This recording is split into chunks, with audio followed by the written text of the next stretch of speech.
Doctor साहब, चक्कर आवताटे बहुत। पहिले ठीक रहला, एने 10-15 दिन ले हमरा चक्कर आवता। हमरा धुआं डकार आवता।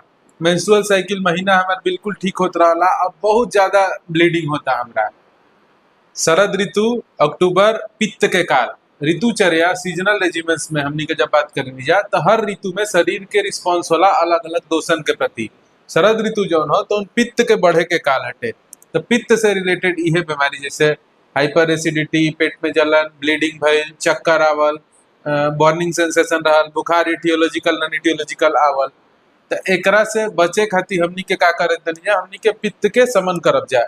ई जौन अक्टूबर चलता, मिड अक्टूबर तक, नवंबर तक, एकरा में हमनी के पित्त के कम करे के काम करब जा। कैसे करब जा? दोपहर में कुछ पित्त के कम करे वाला फल फूल खाइल, जैसे कि अनार हो गई, मौसम्बी हो गई, तनी मनी। ओकरा बाद फिर कुछ अगर डायबिटीज नहीं खे तो मीठा चीज ले लेनी। अगर कोलेस्ट्रॉल डिसलिपिडेमिक पेशेंट नहीं खे तो तनी मनी घी ले लेनी दोपहर के खाना में। रात के खाना जल्दी खाइल। सुबह में बहुत बड़ इंटरवल ना दियल के उठल बनी सुबह 6 बजे, लेकिन खाना खाते नहीं 12 बजे। अगर पित्त प्रकोपित ना हुई, पित्त अपन साम्य अवस्था में रही, तो ई जौन पित्त से रिलेटेड बीमारी बड़ी सन जौन के प्रकोप होला ई महीना भर में, ई रउआ सबके ना परेशान करी। धन्यवाद।